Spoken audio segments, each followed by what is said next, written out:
President of the Russian Federation, Vladimir Putin.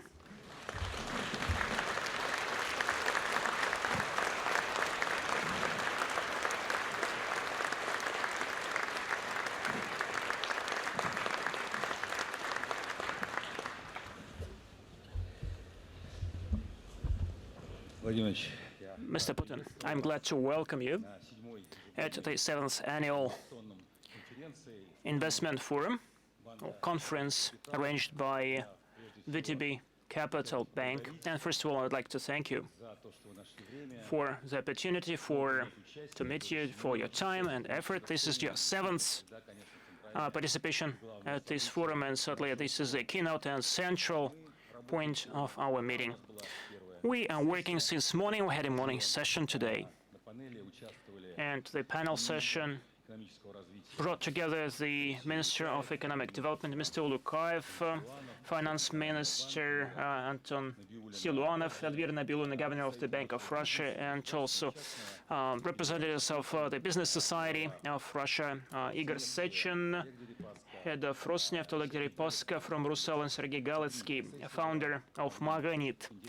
The session was quite interesting, at least that's what the participants said, and we exchanged our viewpoints, and Mr. Sechin added some oil into the fire, criticizing the policy of the finance ministry in terms of taxation of the oil companies, and he was supported by Alexei Ulukayev, and on the contrary, Mr. Siluanov was supported by representatives of the private business. So we discussed different models of economic development, investment models, consumption models. Generally speaking, we agreed that the situation is totally under control in the country, that the policy is transparent. I think that it was quite interesting for the investors. And now, let me introduce to you the participants in our today's panel session. On my right, Mr. Jean de César de Montgaillard from Lafarge Holcim from France. This is the biggest manufacturer of cement and concrete and building materials. They have a long history. The company dates back to 19th century when the Suez Canal was built. The company invested about 1.5 billion euro into the Russian economy. They have 4 plants in Russia. And Mr. de Montgaillard has already delivered his speech. He spoke about the future for the developments in Russia, affordable housing, environmentally friendly housing, and other interesting projects which the company is ready to implement here based on the innovations and high-tech traditional construction materials, but still he said that focus would be made on the construction materials high-tech.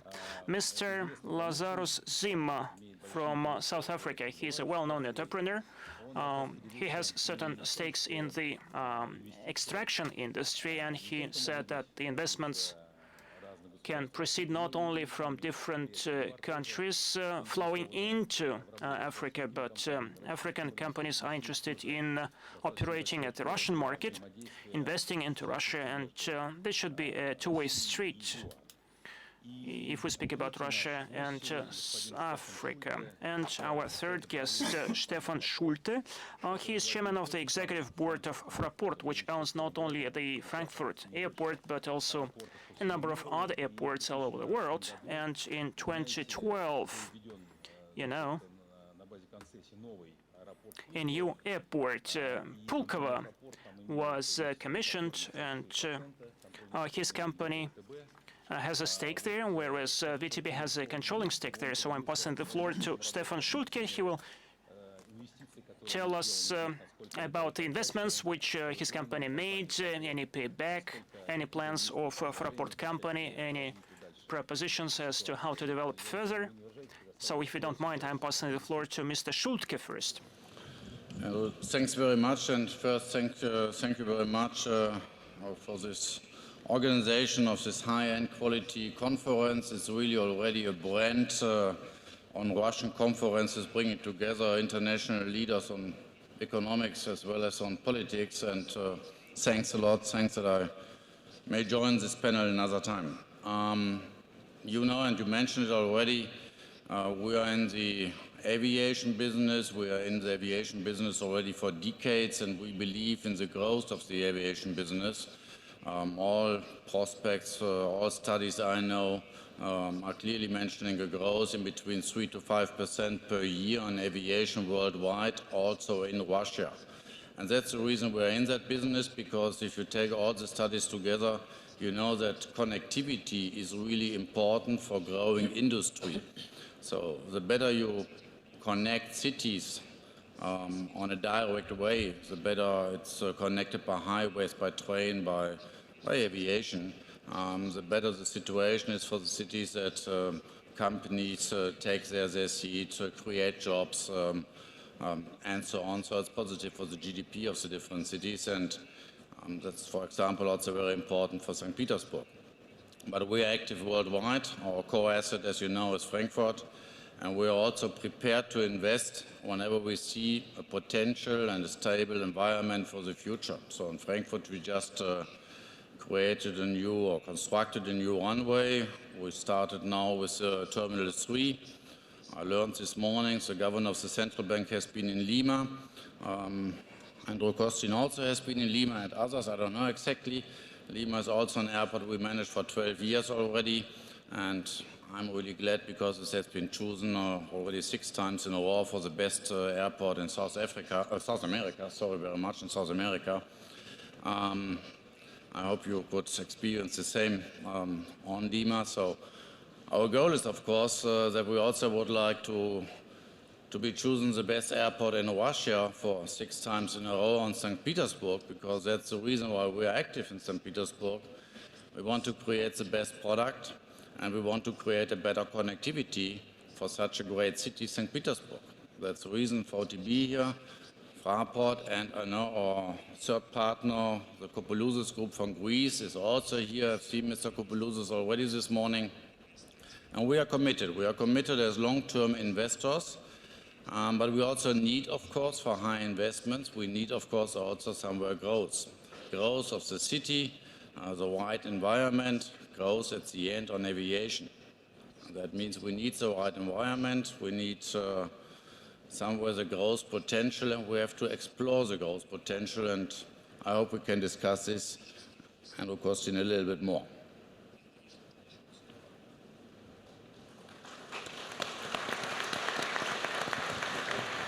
Thank you so much, Mr. Schulte.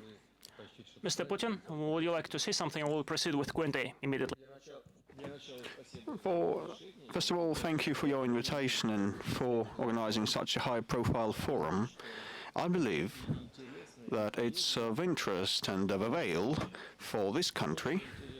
It's of huge interest, and I hope that for the participants attending the forum, many of them coming from abroad, is going to be instrumental. Well, actually, you have presented the panelists, which are quite influential ones. Here we can see the best economists, financiers, and best global bankers, and probably I'll hardly add something on the merits of the issues we've been discussing, but my presence is only to show that we back them and we will implement the policies they've been speaking about, the ones that have been stated in detail with many figures and data provided. It's not something stark or frozen. Our economic policies respond to the global and domestic economic and financial developments, introducing some amendments to the fundamental tenets. And we will do our best in order to provide for macroeconomic stability, and we will respond in a sensitive way to what happens in global finance and economy and on international markets. And if there are some clarifying questions, I'm ready to take them and respond to them. Thank you, Mr. President. I'm sure that Thank you so much, Mr. Putin, and I'm sure that such a lively discussion, when you answer all the questions, is worth attending. But as a host, as a moderator, I would like to ask the first question myself. Information has been published that this is for the first time over the last 27 years that the money is leaving the emerging markets. So there would be a net outflow from China, from Brazil, from Turkey. And actually Russia loses 2 times less money than in the previous years. This is a positive trend. So against the background of such a rapid outflow of investment money, does Russia need any foreign investors or not? Do we expect any inflow of foreign investors who will do the import substitution? And if we really need such foreign investors, and if Russia really calls, this is the title of our forum, then where to? What are the privileges? What are the advantages of Russia? So that we could say that the investors, you may invest here or here, and you will have certain carrots, so to say, instead of sticks. How can we attract the investors to Russia, not to other countries? What's the most attractive feature of Russia? What is its competitive edge?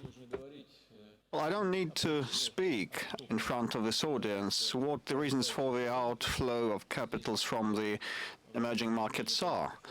Probably the changes in the Federal Reserve policies and many other factors are to justify this, and we are observing a drop in prices on export goods of the emerging economies. But at the same time, I'd like to draw your attention to the fact that this capital outflows, if we take this country, has been witnessed since the second quarter of 2010. And the third quarter of this year, we are witnessing an inflow, absolute inflow of capital.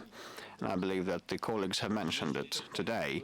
If so, it means that the market responds quite swiftly to what is happening in this country and in this economy. And what is happening? Well, naturally, we are facing the crisis manifestations. I have named the reasons, but they are more numerous than the ones I called, but these are the key ones. Still, some experts believe, and I see it eye to eye with them, that the trough of the crisis was reached, and the economy on the whole, the Russian economy on the whole, has adjusted or is adjusting itself to the changed environment. And that testifies to the first signs of stabilization, despite the fact that many sectors of our economy were witnessing a decline, but for the agricultural sector, still things are starting to look up, and processing industries feel more confident. And when we are accommodating lower commodity prices, including hydrocarbon prices, new niches for new sectors opening up for machine engineering, agriculture, for processing industries and other sectors as well. This is factor number one that can be appealing to investors who want to put up money in oil and gas and other sectors. But apart from this, and it's true, in this country we can highly educated and high-skilled population and human resources. Well, a lot must be done. Still, there is room for advancement, but the basis is quite okay. And some kind words with respect to the central bank and Russian government on my behalf. Despite all the hardships that we've been facing, our management team has demonstrated high responsibility in managing the economy and consistency and the ability to attain results. And I believe this is a very good premise for investors to believe that Russia is a good place to put up money. With respect to domestic investments, yes, we have seen a decline in fixed investment, but on the whole, it remains quite high, including public spending, 1.5 trillion rubles last year, 1.6 trillion rubles this year. And if it's possible, to the degree or possibility, not breaching macroeconomics, we try to be flexible. I'm referring to the finance ministry and central bank, and you probably have mentioned that there are some programs by the central bank aimed at a project of special purpose funding in order to make interest rates lower for end consumers, and you have mentioned different funds. You can't but know about some positive trends in reducing the red tape in the economy and enhancement of our ratings and our positions in different lists in this respect. So, which means that Russia is quite a safe and promising place for joint cooperation. Mr. Schulz? Asked whether we are allowed to ask questions, whether we can give proposals. The environment is difficult. As we are here in this plenum, I think we all believe in the future of Russia, and we know that the recovery will come as soon as possible. If I take the aviation industry, yes, it's going through a difficult time. You know altogether the situation of Transaero. If we take St. Petersburg, we know that Aeroflot is more focusing at the moment on Moscow. That's all fine. If we would like to explore the potential of St. Petersburg and invest even more, and we want to invest because investment means jobs and means further potential for the GDP, I think a good proposal would be to open the sky somewhere for more charter traffic on St. Petersburg, because St. Petersburg is a great city with a lot of potential for tourists, and if we could have some chances to discuss those issues, would be really great, because we know that there's a big appetite from a lot of European countries to go to St. Petersburg to see this great city, and to create there more connectivity is always helping, and not just for tourists, and it's also bringing business. Да, мне остается только поддержать все, что было сказано нашим коллегой. Тем более, что I can be supportive of what has been said by you. And also, you've been speaking about St. Petersburg, which is my native city, and the potential is great. It is yet to be unlocked, yet to unlock, and we will work together with you to develop their potential. And the airport, indeed, that you have been managing is splendid. And if you remember, I attended and participated in the first steps of the construction, the groundbreaking, and etc. And I'm quite pleased that the project has been brilliantly implemented. I am quite confident that it's going to be fully loaded and will work and operate efficiently. Thank you so much, dear colleagues. So let's proceed with the questions from the audience. You may ask anyone. I suspect that most of the questions would be to Mr. Putin. Yes, first sector, please. Thank you, Mr. President. Thank you, Mr. Kostin.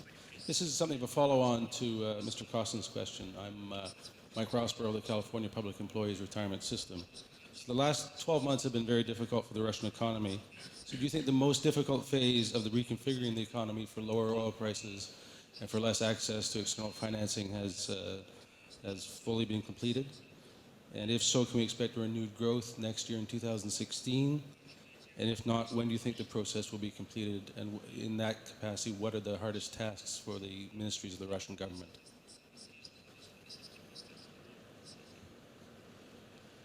По-моему, это ошибка. Я задачи министерствам не могу поставить. Это вопрос Владимира Владимировича. This is a question to Mr. Putin, probably. I cannot instruct the ministries. Well, we've been speaking about this, and I believe next week our parliament is to start hearing the draft budget for 2016, and Economic Development Ministry provides forecasts of our development, and the Finance Ministry lends them a helping hand, and we believe, well, last year, as you know, we have had a decline, and this year we're going to have a certain decline as well, but I'm I believe that in the upcoming years we will rebound. And in my introductory remarks, I said that probably we reached the trough of the crisis, if not past it. And some of the colleagues believe that we are getting out of the woods. And all our plans for the upcoming years focus not only on really emerging out of the depression of certain sectors of our economy, but maintaining and restoring the positive pace by and large. And I'm confident it will be the case, and all the forecasts that we have, and they're quite profound and professional ones, speak of that. And we will do that building on quite realistic and prudent forecasts in terms of hydrocarbons price, I mean oil and gas, at around $50 per barrel. That will give us an opportunity to focus more of our resources on resolving the main task that we've long been facing, and in the current context it's easier to resolve it than in the past when the prices were high. And the task is to provide structural change for our economy, which is what we will focus on. Thank you so much. Yes, please. Second sector.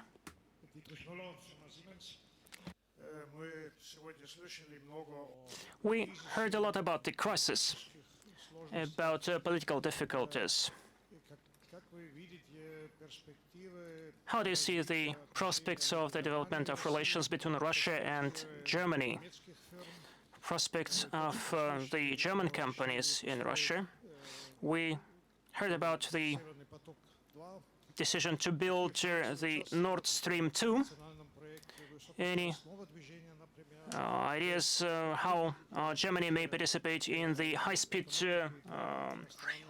railway in Russia? Germany, well, on a international scale, is one of our major economic partners.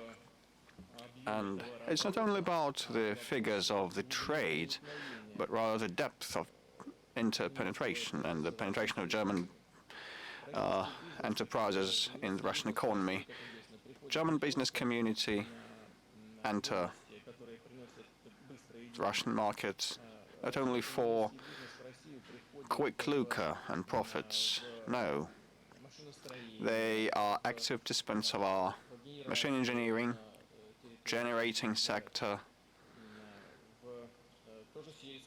agricultural sector, pharmaceuticals, and those key areas of our economy that are in the focus of our attention and have been and will be. This is first. Second, I'd like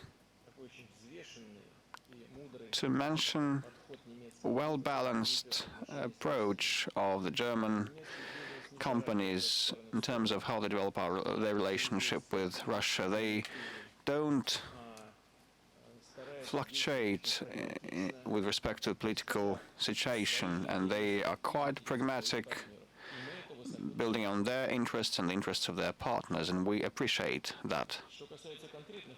With regard to specific projects,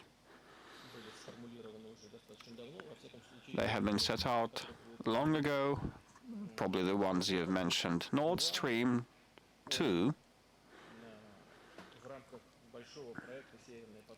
is part of the greatest Nord Stream project, and it was presented back in 2010, and then it has been consistently implemented.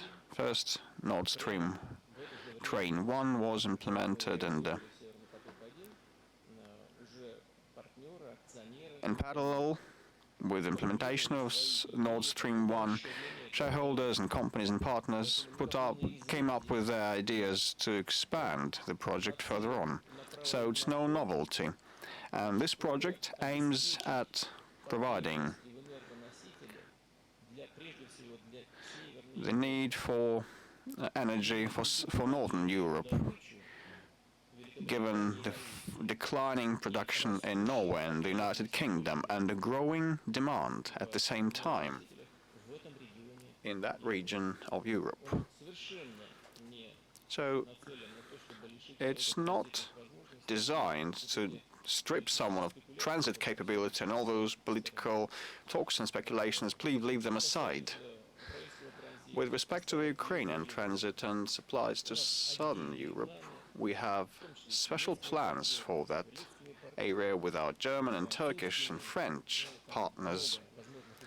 And there may be many different participants of future projects. Nord Stream 2 bears no relation to those, and it's not an impediment to anyone. With respect to high-speed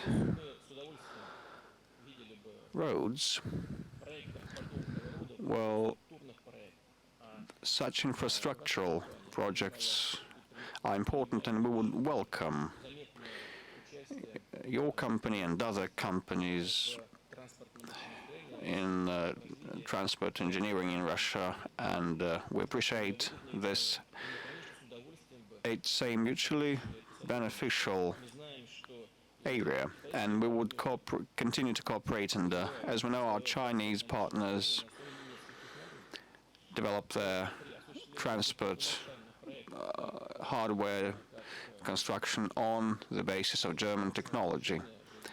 With respect to high-speed railways, like Moscow to Kazan trunk railway and further on, it's a matter of economics, of costs, and including the costs of borrowing.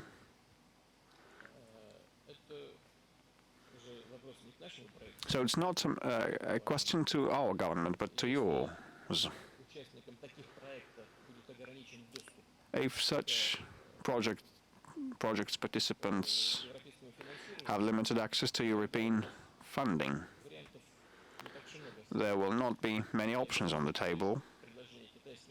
And in this case, the Chinese proposal may be the decisive in terms of funding. And the second aspect is price. If we are able to come to terms on these matters, we would be really glad to see your company among those implementing similar projects on our soil. Thank you. Thank you. Next question, please. Sector 6. Mr. President, thank you very much for giving me the opportunity to ask this question. My name is George Sibulela. I'm from South Africa, chairman of Black Business Council, and I serve on the South African Presidential Advisory Group.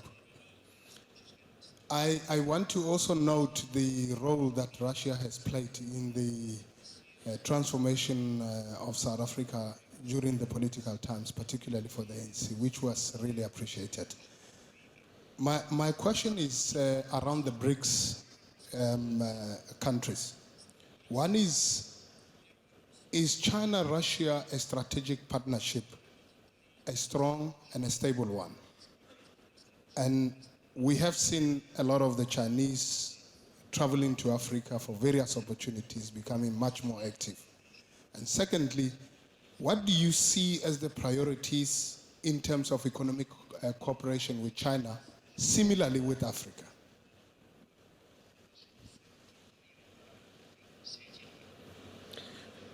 Мы знаем об активности Well, we know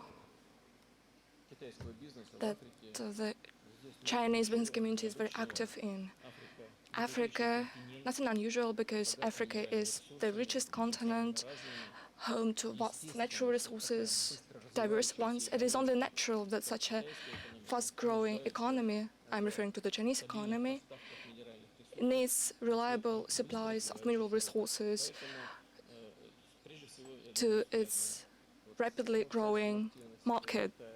I believe that is the reason underlying the Chinese activity in Africa, in the South African Republic in particular. Regarding the relations between Russia, China, and the South African Republic, Brazil, and India, they are becoming more fundamental because all of us are working within the framework of growing in terms of its authority organization, the BRICS organization. Regarding the prospects for further relations between Russia and China, well, we can say that China is one of the largest trade partners of Russia. I might be mistaken, but last year our trade volume was more than 83 billion US dollars. So there are lots of promising projects in the pipeline in the power sector, which is quite natural. I'm referring to the great resources in the east of Russia and the need to develop Chinese territories adjacent to Russia. And it is not surprising that we supply these resources and we increase the supplies of oil and gas. We start to implement these large-scale projects. But our cooperation does not only boil down to the oil and gas sector. As you might know, there is a large-scale nuclear power construction in China, construction which is based on high technologies. So we built a nuclear power plant there, and there is a special program for joint activities in this area for the future. There are huge prospects for the development of infrastructure and transport sector. We're working on large-scale projects in the area of aviation, as well as many other areas of mutual interest. In this context, our BRICS partners joining these joint efforts would be of great interest for us, and it would be very promising. For example, I'm referring to the nuclear power sector. One of these projects is under consideration with the participation of the South African Republic. And not only this, there could be lots of very interesting opportunities for cooperation within the framework of the financial institutions that we have established. Both the Bank of BRICS and contingency reserve arrangement with a capitalization of 100 billion each, huge resources which are to be used for the purposes of mutual development. Do we have other questions? Sector 5.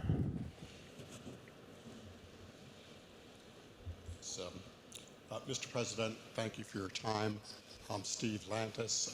I'm a portfolio manager with Delaware Investments in the United States. Russia adopted a fully floating ruble in a somewhat more dramatic fashion than many of us would have envisioned a year ago. But it's been clear that the steps you undertook have ensured that the economy is on a more stable path than we've seen in the crises in 1998 and 2008. And as a member of the international investment community, we applaud the fact that you undertook these steps without any restrictions on the free movement of capital. But I wanted to ask you at this time, are there any circumstances that you can envision where the political leadership in Russia would make a change in that direction and put restrictions on the free movement of capital? Thank you.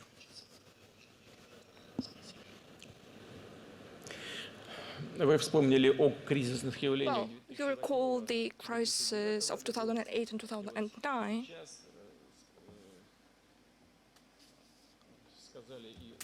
Right now, you've mentioned the decision of the Central Bank of Russia on the introduction of the free-floating rate of the ruble. In 2008 and 2009, we didn't do that because we believed that back then the Russian economy was not ready to undertake such harsh steps. And back then, indeed, we used lots of our reserves in order to uphold the ruble exchange rate and managed to maintain economic stability. But Even back then, we did not decide to introduce restrictions to the free movement of capital, and not we're going to do that right now. These are not the steps that we are going to undertake. I believe that we demonstrated to all our partners and investors, all those who invested into the Russian economy, that we were not going to do so. And that was one of the reasons due to which, for the first time in the second quarter of 2010, since that time until now, we have registered a direct inflow of investments. That is why, let me stress once again that we are not going to introduce any sorts of restrictions as to the free movement of capital. Regarding the introduction of the free floating rate, there could be some shortcomings for some economic entities. There could be some shortcomings for our citizens, for physical entities, because it impacted the prices and inflation, which is a significant negative consequence for the Russian economy and for Russian citizens. But on the whole, for Russian economy and eventually for Russian citizens, that is the step that was taken on a timely manner.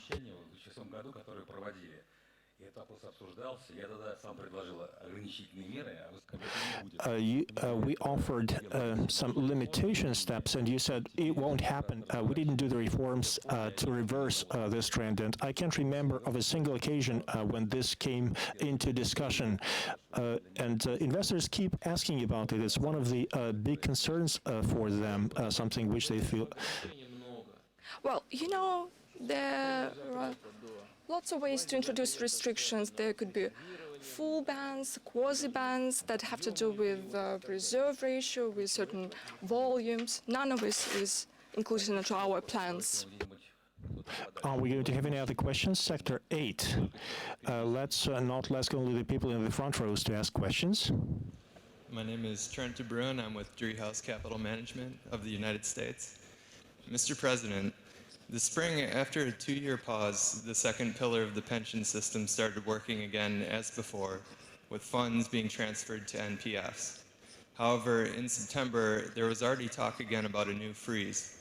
To the outside observer, this risks looking like uncertain decision-making, and that in turn raises question marks about the visibility on other elements of long-term economic policy. In addition, freezing payments would have direct effects on the long-term savings of the economy. In your view, what can be done to ensure that key long-term policy decisions are taken in a consistent manner and that they agree with the long-term strategy which has already been announced? Thank you. В экономике, так же, как во многих других, Well, in economy, in the same way as in many other areas, there should always be a compromise between what we are able to achieve and what we desire to achieve. First of all, what we need is a balanced pension system. Today's revenues are not that high as expected or desired. That is why extending this freezing of the accumulative part of the pension system has to do with this very circumstance and with the need to balance out the pension system in order to guarantee stable revenues and stable payments to all the pensioners of Russia. Well, you've mentioned that there is something that is being changed. Well, in this case, nothing has changed because last year we introduced freezing in the same way as this year. But let me note that we are not canceling this program, and we are not going to introduce drastic changes into these plans, because we believe that the cumulative part of the pension system is going to develop in Russia in the future. In this context, let me note that my colleagues, and me included, would like this pension system, in the same way as the United States and many other countries, to be used not only by our reputable colleagues from the Ministry of Finance, which withdraw these sources from the market and exchange them into their own securities. We want these resources to be invested into the economy. That is the challenge we need to address. If there are significant reserves accumulated, what we need to do is, first of all, that these resources are guaranteed for the future pensioners, and that they are efficiently fluctuating in the economy, circulating in the economy. And at the same time, we need to preserve these resources. So all of these components are to be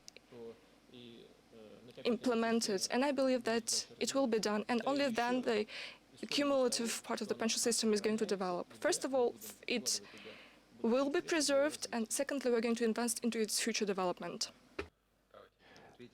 Okay, Sector 3. Benjamin Serrano from EMSO Partners. The sub 5% inflation target seems to have been pushed back once again, and I think that's somewhat understandable given the events of the past 12 months. But I think it's worth bearing in mind what other countries have suffered as they've deviated from these targets and the difficulties they've had regaining control of such metrics. Could I ask you, relative to other priorities, such as restoring economic growth, job creation, reserve build, etc., how important is achieving the inflation target? Well, naturally, all of these macroeconomic parameters are very important. I mentioned it repeatedly, as well as my colleagues. They might have mentioned it today. There is a well-established pattern we're going to achieve. In order to meet all these macroeconomic parameters, we need to work hard, but none of these parameters should contradict the other. Mr. Kostin has mentioned that even today here at the panel there was an argument which took place between the speakers, and the same very debates can be observed at the government meetings. There is yet another one which is to take place today, and all the time the same question is being asked: what is more important? As the finance ministry says, to meet such a macroeconomic parameter as inflation, whether it is the task of the central bank, or to reduce the federal budget expenditures, hoping that the economy will get more money. A question which is very controversial. One can hardly answer that in precise terms, but at the same time it is hard to disagree with it. On the other hand, the Ministry of Economic Development demands more resources in order to support the real economy of Russia. It says it's okay if inflation parameters are a bit higher. I believe that the figure for the next year would be 6%. The inflation target would be 6%, and for subsequent years it would be 4 or 5%. It's clear that for the developed economies, the inflation target is 2, 3, or 4%. That is the best possible figure, and that's what we would try to achieve. The question is how soon we'll be able to get to this target. It's difficult to predict right now. Well, I believe in 2017, 2018, but probably by 2017 we'll be able to meet the target of 4. Can you imagine that 4%? Well, we hope that the central bank would manage to do that and will survive. Well, the thing is that what is the toolbox of the central bank? The monetary volumes and the impact it has on the national currency exchange rate. But regarding the emissions of the money volume in economy and correlation to the targets, to the inflation targets, the ratio this year is the lowest. So central bank allocated the least amount of money into economy, and deflation turned out to be higher. And that is only one of the parameters. That is why more attention should be given to other factors. The priority here is the diversification of economy in order to reduce dependence on energy resources and so-called traditional export. We need to reduce red tape of our economy, and we need to create reliable conditions conducive to the normal functioning of the administrative agencies and legal system. That's the areas we're working on, but one can hardly address all those challenges over 1, 2, or even 5 years. But we know what we are to do and how to move to that target. Sector 7, please. Mr. President, Jeff Cutmore from CNBC. Thank you for the question. Mr. President, over the weekend, US President Obama called into question your leadership over Syria. He said that you are propping up an ally rather than going after ISIS. He also said you're running down the economy here. Can I ask you, how do you respond to President Obama's comments? And what would you say to international investors who are dissuaded from putting money into the Russian economy because of such remarks? Thank you.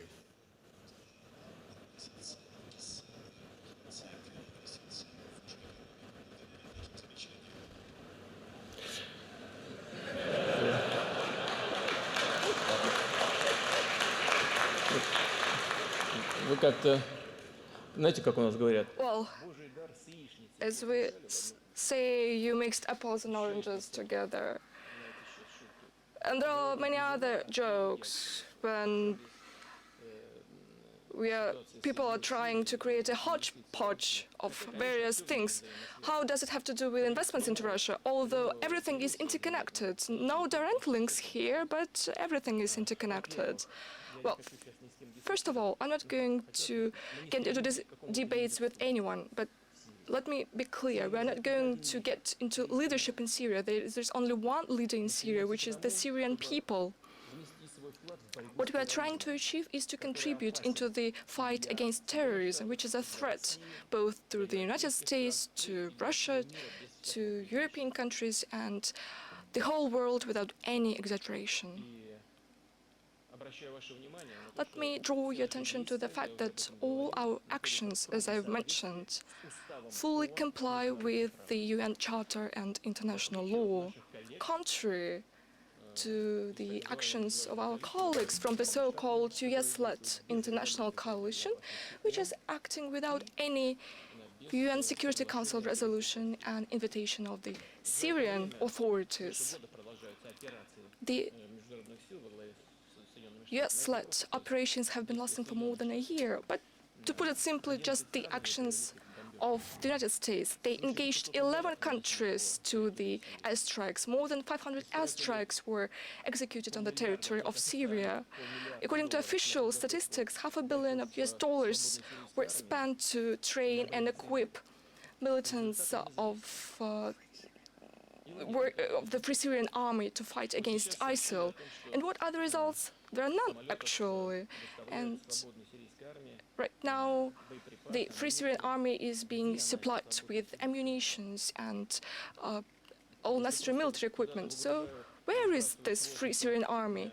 If this ammunition is dropped from the air on the territory of Syria, won't it get back in the same way as when the personnel of the Free Syrian Army was trained and equipped? Won't it get back to the hands of the ISIL? It has taken place actually, and the United States have recognized that it was a failure, and right now they are keeping distributing ammunitions and the military hardware and equipment. The question is, who will get a hold of those ammunitions? And it is not a rhetoric question. We've heard that right now our pilots are striking against the wrong targets, which do not belong to the ISIL. And what we offer to our partners, but first of all, we informed in advance the leadership of the United States. Contrary to the United States, they have never done so, and we were the first one to do so because we would like to show respect and to establish business contacts with them. And the first thing we hear right now that first they are not ready to cooperate with us, and secondly that we are attacking the wrong targets. At the military level, we asked them to give us the information regarding the targets that they believe are 100% belonging to terrorists. And what we receive as an answer, we are not ready to do that. Then the second question was asked. Please tell me what targets should not be attacked by us. No answer received. So what shall we do then? This is no joke. I haven't been inventing things. It's true. It was not long ago. We made this proposal not long ago. Give us targets that we should not pound. No response. So how shall we work together then? Do you have an answer? Neither do I. And probably some of our partners have a mingle in their heads. They don't have a clear understanding of what happens on the ground and what their goals are, but we will work persistently in order to have common efforts in fight against terrorism, international terrorism, and have predicted and clear results, focusing the international terrorists, eliminating this threat for all of us. So the economic discussion goes on. With respect to investments, as I said, I believe these are not interrelated things, but when I've been telling you all this story,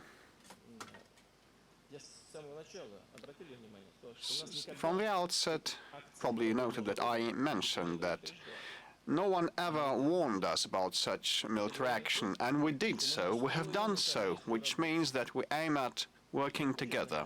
And those who are willing to do so in the sphere of security and fight against terror, and in economic sphere, they are welcome. Sector 2, please. Thank you for being here. My name is Inachos Lazos. I'm from VTB Capital in Connecticut. It's another question on Syria. Yourself and Minister Lavrov over the last 2 weeks offered exhaustive explanations of the logic behind Russia's latest actions in Syria. In light of your meeting with President Obama in New York, what is your personal assessment of the feasibility for forming a basis in the form of a UN Security Council resolution for a joint grand coalition action against the Islamic State? Or is this a level of interest you sense from Western counterparts in such course really low? Thank you.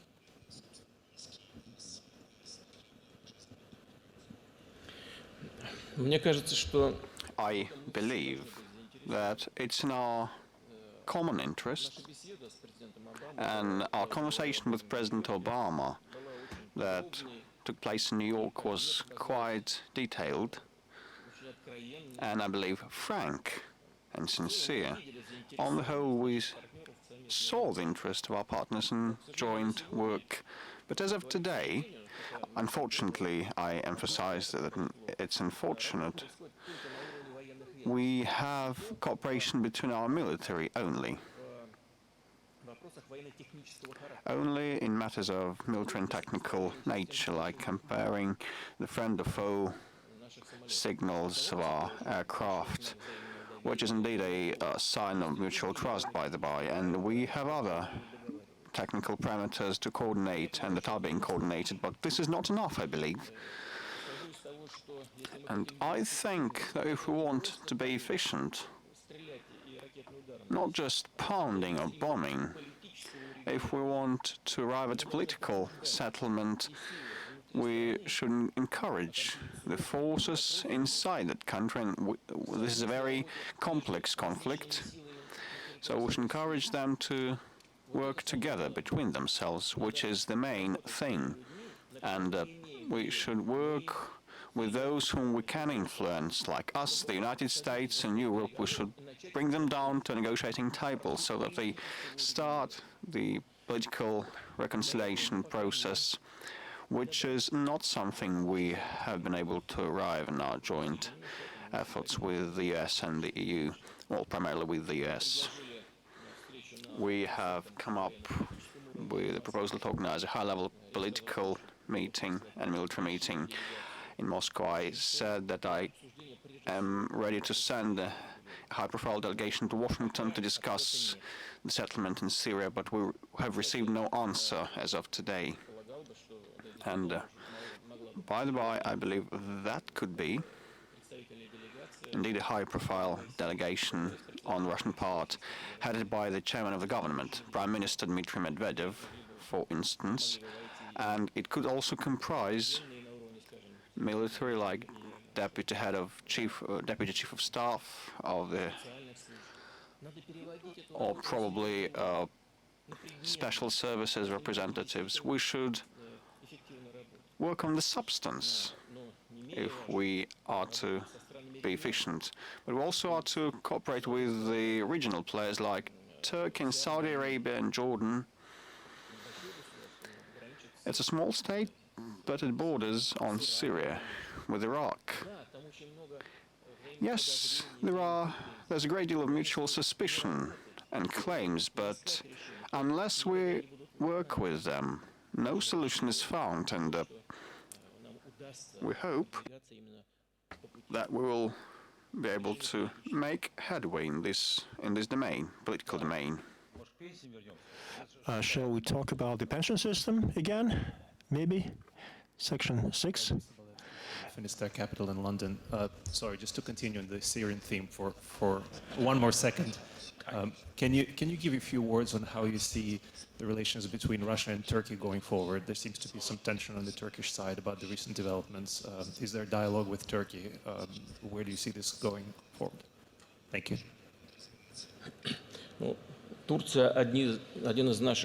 Turkey is one of our priority partners and our good friends. We have a very warm relationship with Turkey, and we have had it for a number of years. It's one of our main trade and investment partners. Just look at our construction market and sector. Over the past years, we have seen around 12 billion of investments on the part of the Turkish companies. And we supply a great deal of energy to Turkey. We have major joint projects in the energy sector, agriculture. Turkey has been able to increase the supplies of agricultural produce to our market, which indeed is in the interests of the Turkish economy and their nationals and their people. We are to understand how we can forge cooperation on the anti-terrorist track, and Turkey has a lot of concerns with respect to the Kurds factor and fight against terrorism, and we are aware of those concerns and ready to take them into account in our cooperation. But now our military maintain contacts, and I hope that we'll have coordination in place. We should have political coordination as well as with the United States. Thank you. Sector 5, please. Thank you, Mr. President. My name is Richard Lamb. I work at Lloyd's of London in the UK.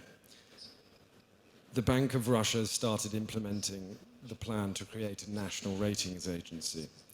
The requirements of such an agency are clear: to protect the national financial system against the risk of losing the services currently provided by the international rating agencies, However, do you not think that the appearance of such an agency, supported by the government and the prominent business groups, could damage the chances of competing Russian rating agencies and correspondingly limit the competition in this important sector? Thank you. Может повредить чему? Can damage, pardon me, what? The competitiveness of the agency, it's not here yet. And when it appears, when it's established, it's going to be an additional player to enhance competition among structures of such kind. And I believe that there is nothing bad about this. It'll benefit the sector, both globally and domestically as well. You may remember how nervous our European partners were several years ago when they believed that global or American, primarily rating agencies, in order to reduce the competitiveness of European economy versus their American peers, they came up with rating assessments targeting European enterprises and businesses, and such suspicion was heard on the expert and governmental level and has been heard. So I believe that the implementation of a Russian National Rating Agency will not make things worse in this domain, but will make them better. The most important thing is that it's a highly professional agency and independent in all the senses. So it's presumed that all the participants will not have a share of more than 5%, and there'll be a number of stakeholders out of private companies, not only companies with government participation, but all the efforts of such kind must be devoid of any kind of lobbyism on national or some other grounds. And I expect that the managing bodies will comprise world-class, high-notch specialists, no matter what their nationality is.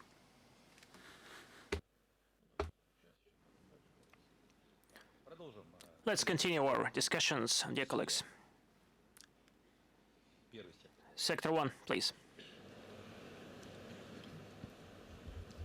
President Putin, James Esdale from Bury Palmer and Lowell in London. What effect do economic sanctions have on the global economy? In connection with this, how substantial is the threat of the global financial system fragmenting? Can we talk about the end of globalization, at least in the form that we have known it over the last 25 years? Thank you. The United States, when it created the GATT, there was further reconfigured into the WTO, and that sucked in the majority of the international economic stakeholders. Well, for export-oriented economies, the WTO principles are correct and promising, because the single currency and the US dollar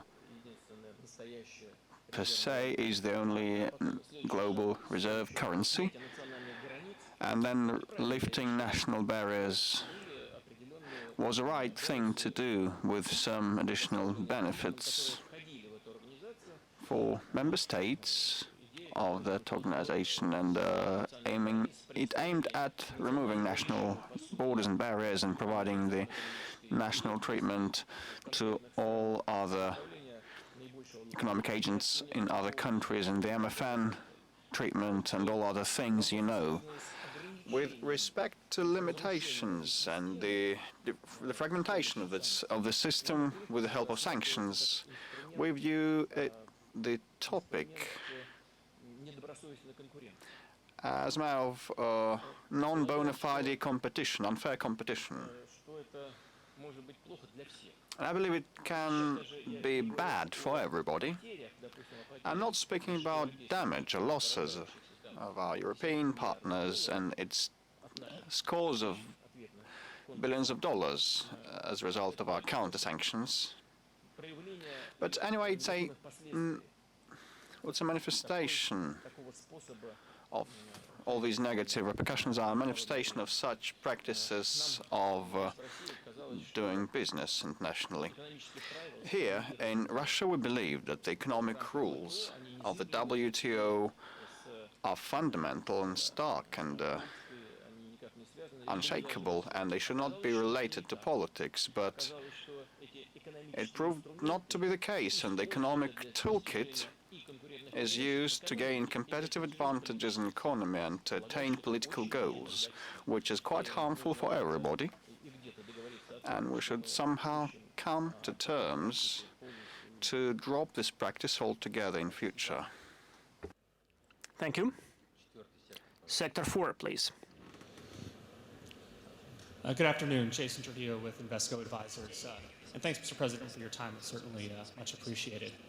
Recently, the governors of Sakhalin and Komi Republic were arrested and currently face some very serious charges. Can you comment on those events, please?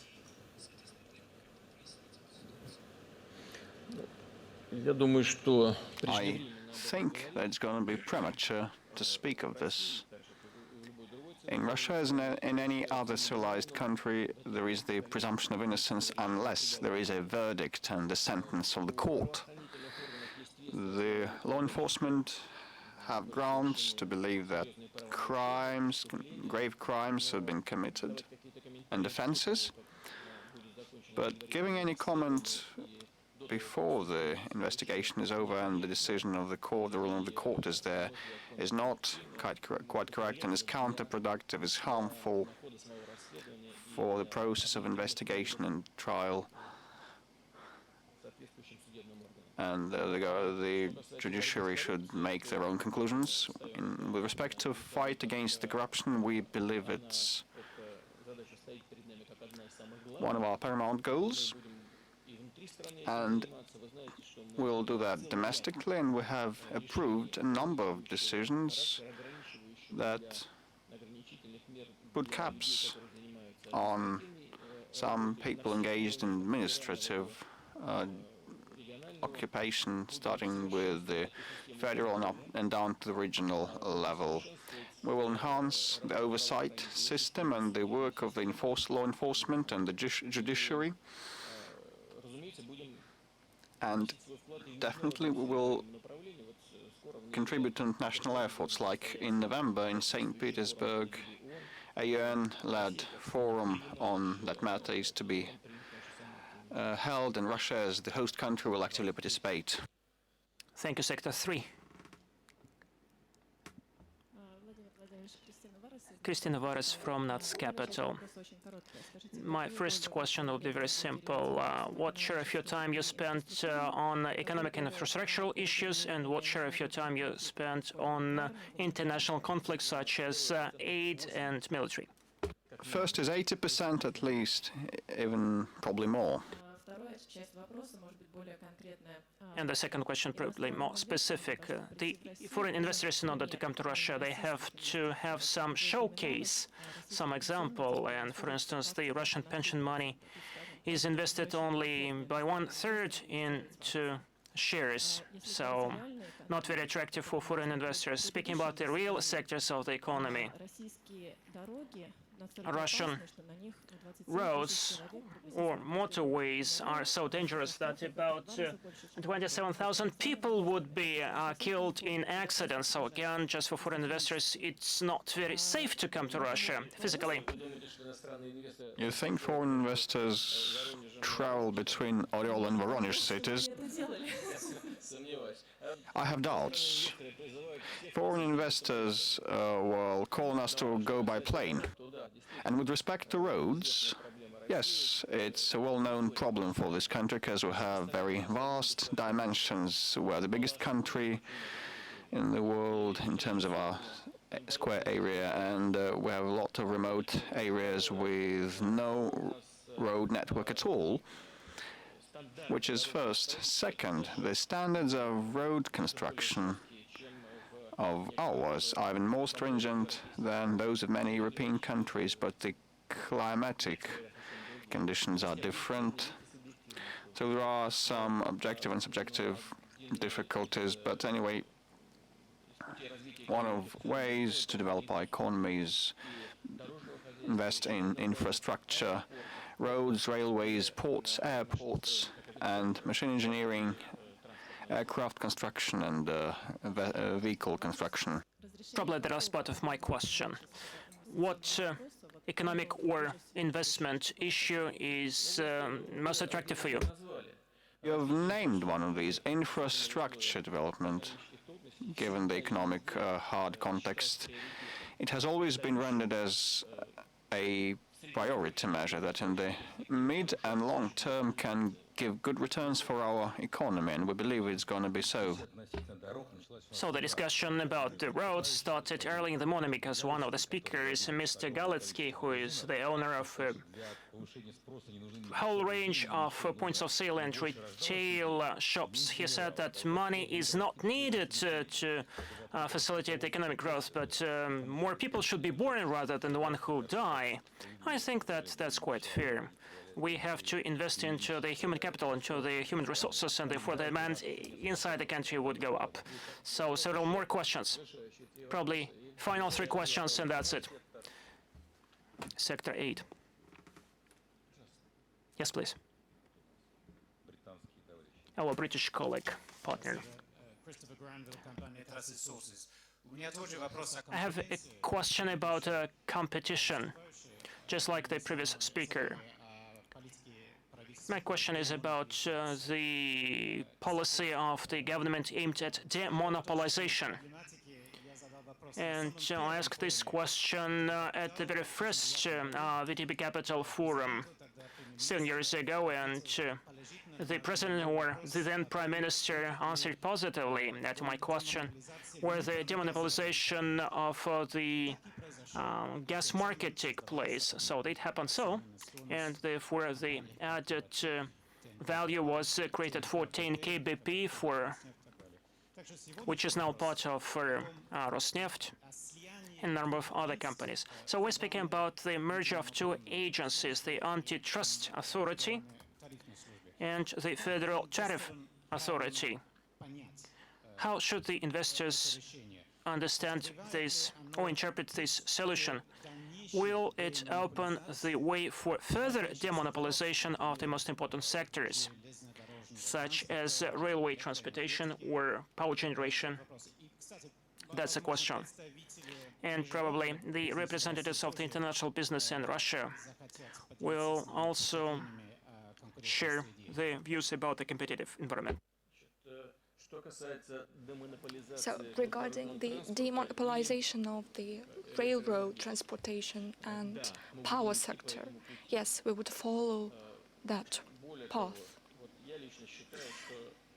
Even more so, I personally believe that what regards the railroad transportation, these questions are long overdue, both regarding the Russian railroad position, according to which they cannot lose control over some elements of this business.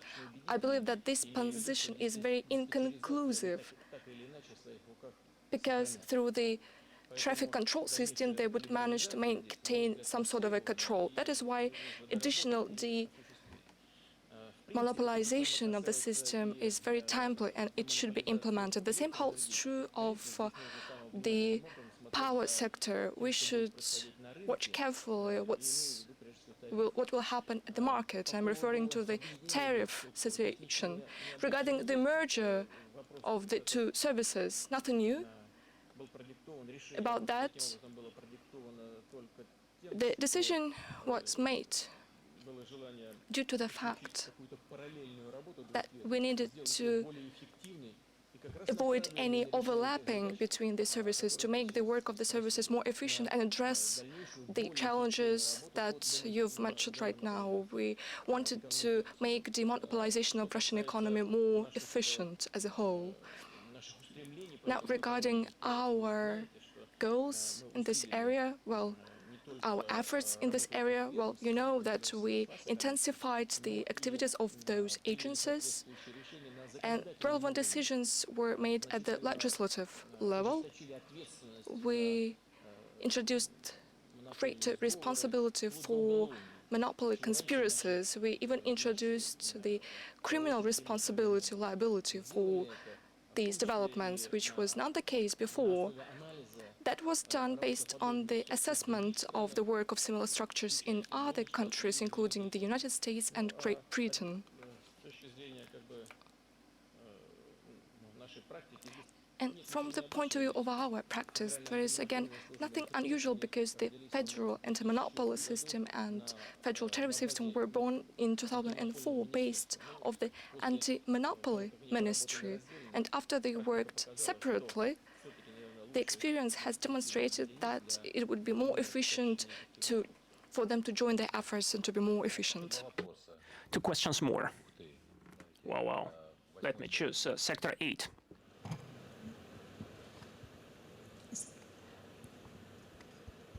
Good afternoon, Mr. President. My name is Bridget Hadebe. I'm from South Africa. I actually met you the last time you came for the BRICS Business Summit. We took pictures with our president. I'm the president of the South African Mining Development Association, which is a mining chamber in South Africa.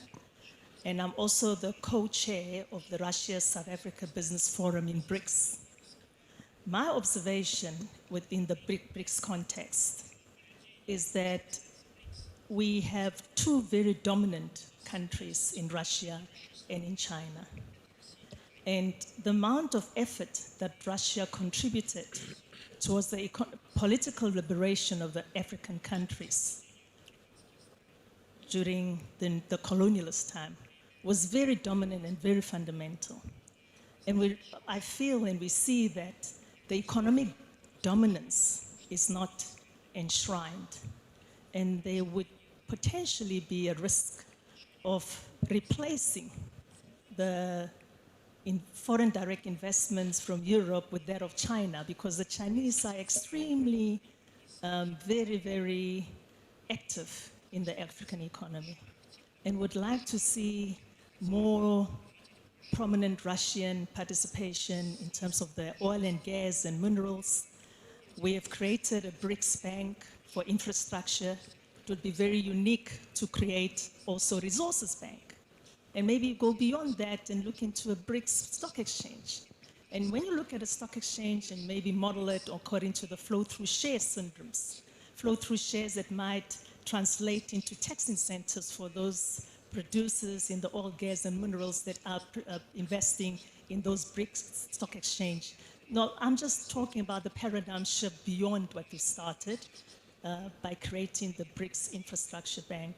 And we would then like to pursue further interactions beyond that. You are aware that you have not been sanctioned in BRICS. Africa is the economy of nearly 1 billion consumers, and we're well endowed with minerals, and there are lots of opportunities. So let's see what we can create beyond what we started in terms of BRICS, and would welcome everybody else to participate. And please be aware of the dominance the Chinese are playing in the African economy. There's a Chinese in every country, wherever you go. And we want the Russians to be a little bit also active. Take into account that you played a very dominant role in our political liberation, and those economic benefits must match the role that you played. Thank you. Большое спасибо. Well, thanks a lot. One shouldn't be afraid of any investments.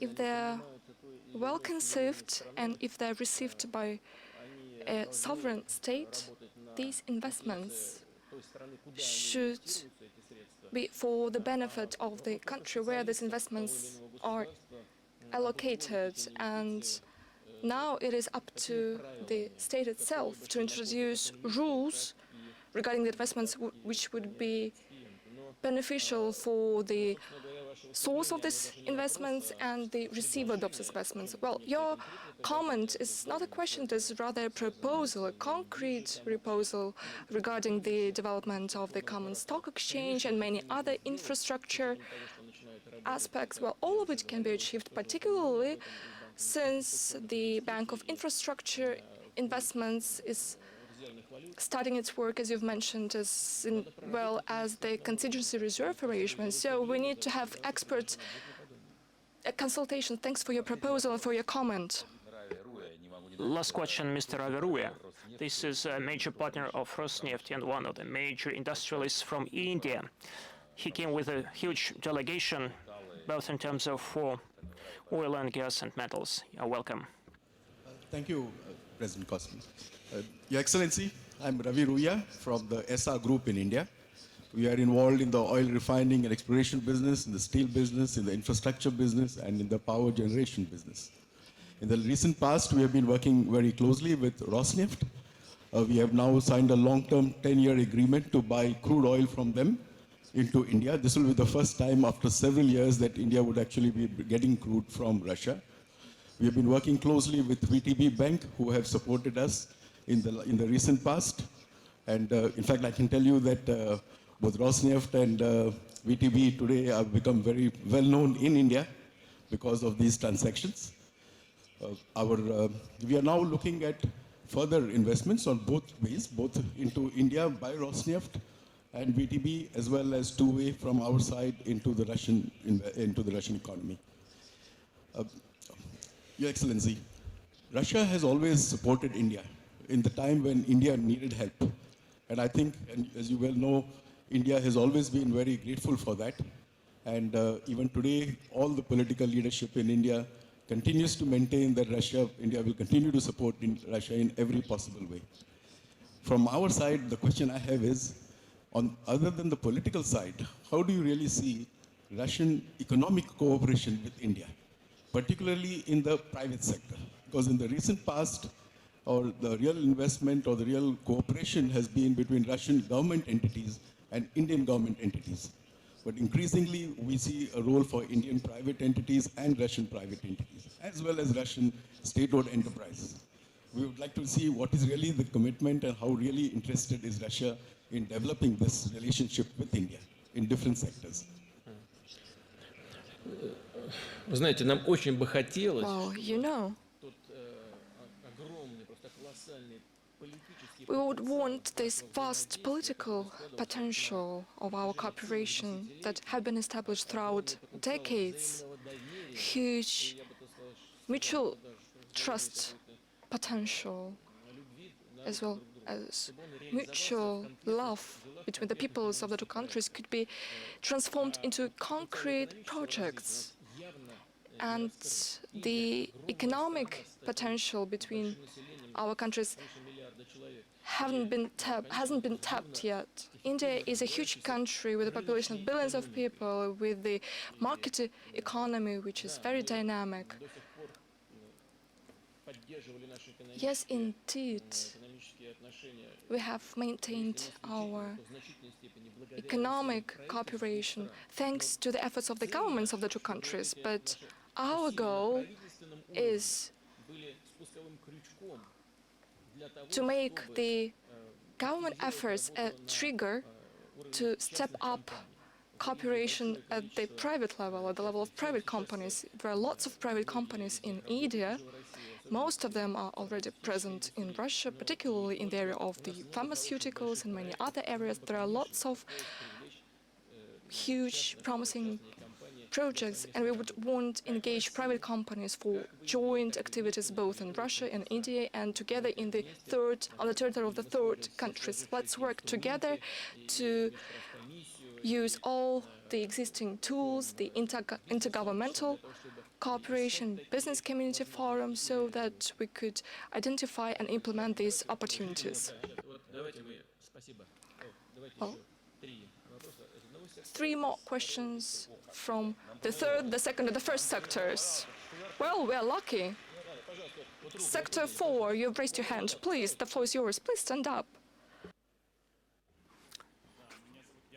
My name is Jakub Vermigres. I'm from ICE Capital. I have a couple of questions concerning the following. The truce in Ukraine, is it stable or not? Will the Minsk agreements be implemented? And finally, is there any chance that Europe will split with Russia? Well, you should address the last question to Europe or to those who make relevant instructions, but located in a bit different place. Now, on Ukraine, as I've mentioned, there can be no alternative to the Minsk agreements. One cannot keep insisting that Russia should implement them to the full. It is becoming absurd. It is becoming ridiculous. Not only ridiculous, it is actually absurd. The most important that should form the core of the settlement process in the southeast of Ukraine is the political process. And what does the political process imply? 3, 4, or even 5 components. The first one, which is stipulated by the Minsk agreements, which is amendments to the constitution on a permanent basis, upon the coordination with Donetsk and Luhansk. No amendments have been made, and everything that has been achieved at the preliminary stage hasn't been coordinated with Donetsk and Luhansk. At the same time, they keep speaking about internal political restrictions. But, well, there are restrictions everywhere, but there are also commitments to implement the Minsk agreements. And that there's not something that depends on us. It depends on Kiev and its willingness to coordinate with Donetsk and Luhansk. The most important thing to take into account is that it should be on a permanent basis. In the transitional provisions, there is a statement regarding the law on the special status of these territories. And they keep insisting that it is on the permanent basis, but one shouldn't forget that the law was taken for 3 years, and 1 year is already over, and it's not our obligation to make these to make this law a permanent one. Then the amnesty law should be adopted. It is again provided for by the Minsk agreements. We cannot adopt this law in Moscow. And how can a political dialogue be carried out when these people are under the threat of criminal charges? Is it up to us to do that? Why are we always told that we should implement these Minsk agreements? Why should they put all the responsibility upon us? What is it done for? If we are truly willing to implement the Minsk agreements and based on these agreements to address the problem, we should implement all the obligations arising from the Minsk agreements. The Minsk agreements provide for the Ukrainian Rada adoption within 30 days after the Minsk agreements was signed. Well, was it done so? Yes, formally it was done so. The Verkhovna Rada decision was made, but yet this law includes Article 10, which hasn't been coordinated with Donbas, which suspended the application of this law with regards to all the articles from the 2nd one to the 9th one. So formally, they have carried out this, implemented this commitment. But nothing like that happens in reality. We know that there are certain political restrictions, but nevertheless, all the commitments should be implemented. Now, the law on elections. The Minsk agreements stipulate that this law should be coordinated upon with Donbas. The Ukrainian parliament adopted this law without any coordination with Donbas, irrespective of the fact that the representatives of Donbas for 3 times have sent their proposals regarding this law.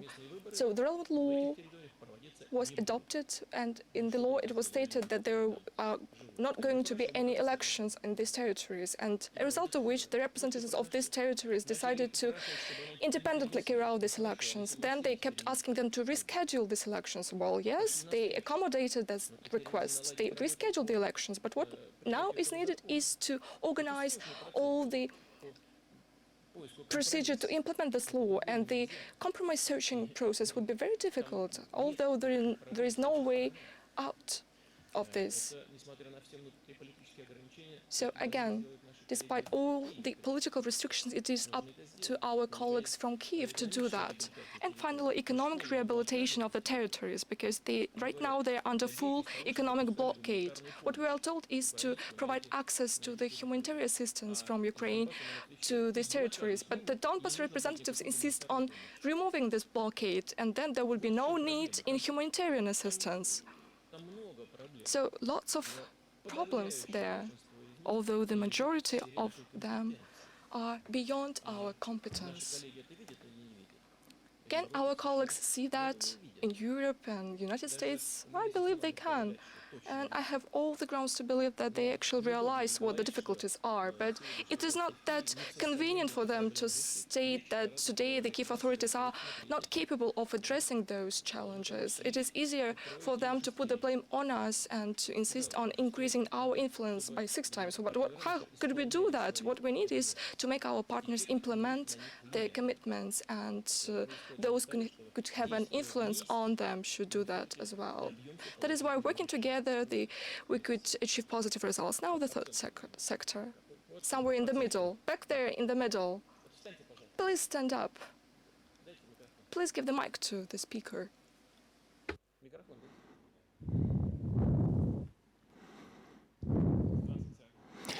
Good afternoon. I'm Mikhail Shapkov. I work for the VTB Capital fund.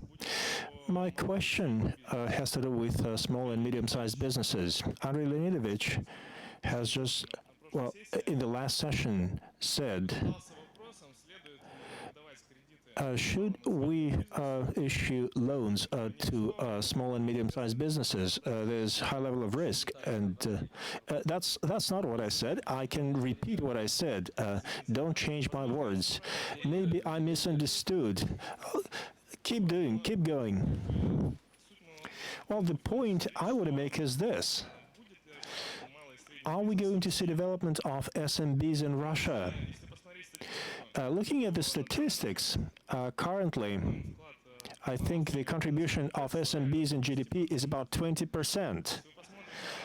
Look at developed economies. In England, they have 50% contribution. In some countries, it goes up to 80%.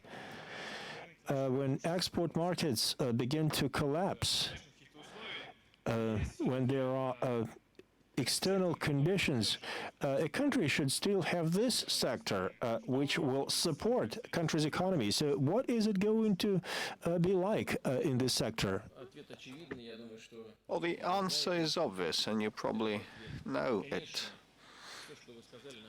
Naturally, we know all that you've been saying, but the point is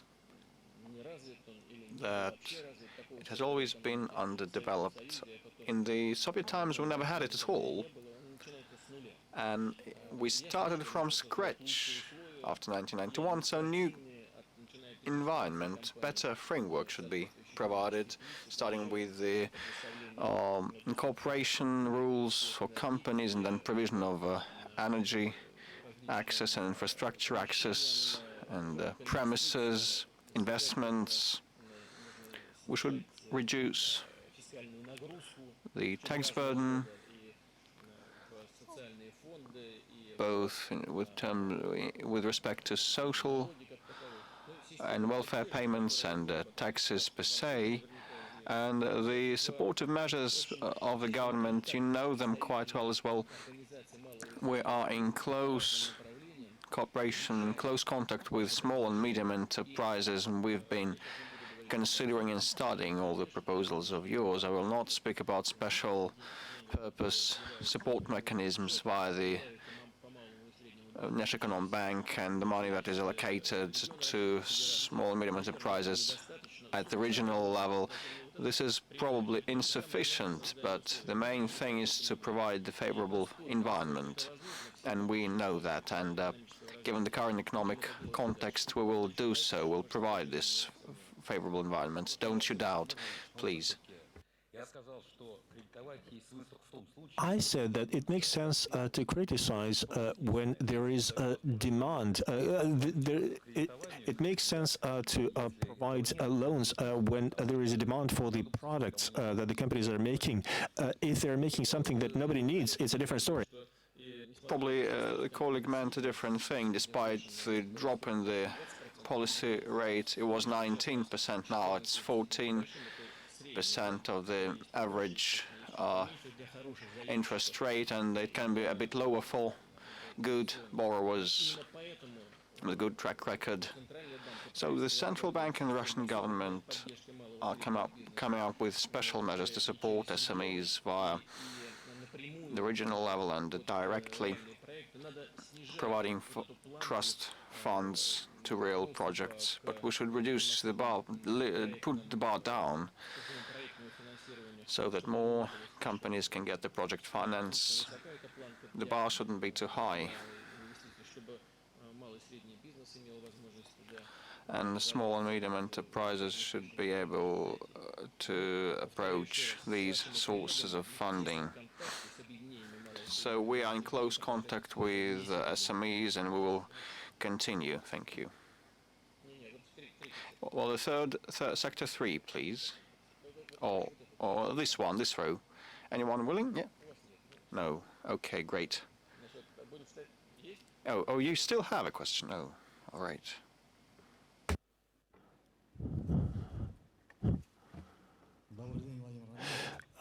Good afternoon, Vladimir Vladimirovich, colleagues. I'm Vladimir Korobkin from Gazprom Neft. Panelists in the previous session were undecided on whether investment in oil and gas industry should be stimulated. I would like to hear your opinion, Vladimir Vladimirovich, especially in the context of project financing. Resolution 244 has been mentioned several times. We understand that it does not apply to our industry and its projects. Do you think it makes sense to pass a similar resolution that would create extra incentives for development of projects in the oil and gas industry? Well, you know, it's quite natural, and it's no secret for you. When the price goes down, when the consumption goes down, investments peter out and disappear, which has been the case worldwide and in this country as well.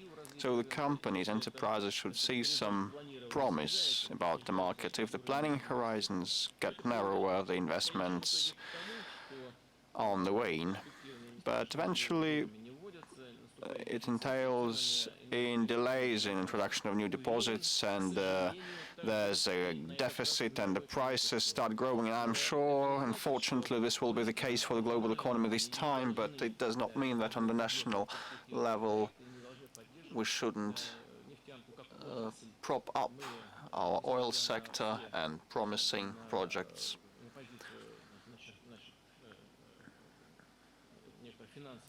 And despite our financial authorities' stance, we still consider different options, and they want to introduce some measures in your prejudice. But it's not about that we want to stem investments or suspend investments in this sector.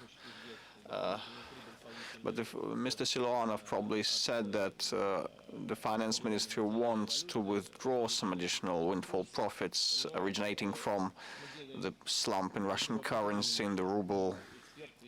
But experts and market participants know that initially it was about 600 billion rubles of additional payments, and eventually the finance ministry agreed to it, that anyway it should be a lower sum, around 200 billion rubles. And the toolkit may be via duties and taxes and other things, but we are aware how important the oil sector is for this country and for our economy. And while striving for diversification and structural change, we will not do that at the expense of our oil sector, which has been efficient. I thank all of you, and I wish you well Thank you, my gratitude.